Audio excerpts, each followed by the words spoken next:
Once upon a time, there was pure land of Dharma called Tibet.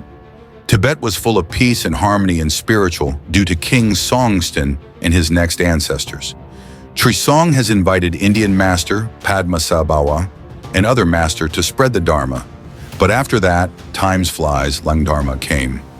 After the reign of King Langdharma, circa 841 CE, Tibetan Buddhism entered a period of suppression and confusion.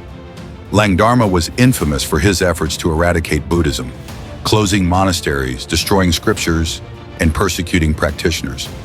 This left Tibet spiritually fragmented and its people without the clear guidance of the Dharma. Over time, oral traditions and fragmented texts survived, but the essence of the teachings became diluted, and various misconceptions arose. This period, often referred to as a dark age for Buddhism in Tibet, inspired figures like King Yeshio to take up the monumental task of reviving the faith. His determination was fueled by the realization that, without intervention, the authentic Dharma might be lost to future generations. The king selected young and intelligent Tibetans, and he appointed Rinchen Zangpo as their leader. Rinchen was one of the great translators of Tibet who already been to India to study, so he sent him with them to India to study the Buddhism. King sent 21 young men to India to study Sanskrit and to invite a pandit back to Tibet to clarify the confusion.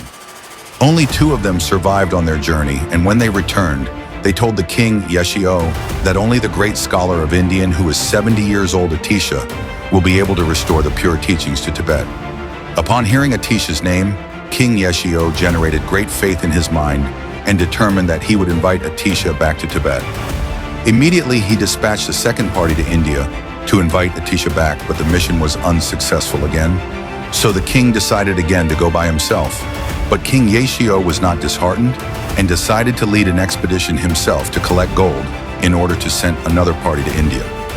Unfortunately, he was captured near the border of Nepal, where some other religion by a rival king who was against the spread of Buddhism in Tibet. King Yeshio's nephew, Jangchub-o, was informed to either abandon the mission to invite Atisha or raise an amount of gold, equal to the weight of his uncle, in order for King Yeshio to be released. The evil king demanded even more gold. Undeterred, Jangchub-o promised to return with the remaining amount and set out once again. This arduous process repeated several times as the greedy king kept raising his demands. Each journey across the treacherous terrain took months. But Jangchub-o, who was only child, who is in 14 years, but so mature in determination, never wavered. Finally, Jangchub-o returned with gold that matched the weight of his uncle's body, except for the weight of his head. The rival king refused to release Yeshio without the full ransom. In the dim, cold prison cell where his uncle was held, the exhausted yet resolute 14-year-old met King Yeshio. "Uncle," Jangchub-o said, "I have done all I can. He wants your weight in gold, but I have only been able to find enough for your body, less your head. The evil king will not budge. I will go once more to gather the remaining gold.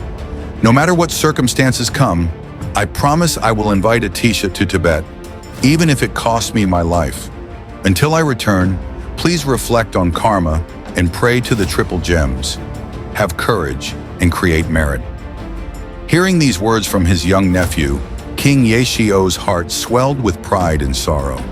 Tears filled his eyes as he replied, "My dear nephew, I thought you were just a child, but your courage and wisdom have shown me that you are truly grown.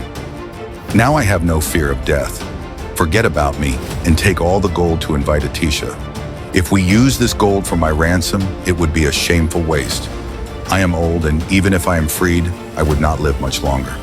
I have died countless times in past lives, but never once have I died for the Dharma. Now I am honored to give my life for its sake. Tell Atisha that I gave my life so that he could come to Tibet and bring the teachings to our people. Though I will not meet him in this life, I pray to meet him in future lives." Jangchub-o, deeply moved, honored his uncle's wish. He went back to Tibet and started to collect more gold, and went to Tibet. Jangchub-o now became king of Tibet. He decided that the best person he could send on this third mission would be the translator Nagso Lotsawa, who had already been to India several times. The new king, Jangchub-o, invited him to the palace and insisting the Lotsawa and telling him, My uncle died so that Atisha could be invited to Tibet. If his wish is not fulfilled, the troubled people of this land will surely fall into terrible rebirths. I beg you to save these unfortunate beings." The young king then broke down and wept. Lutsawa had no choice but to accept.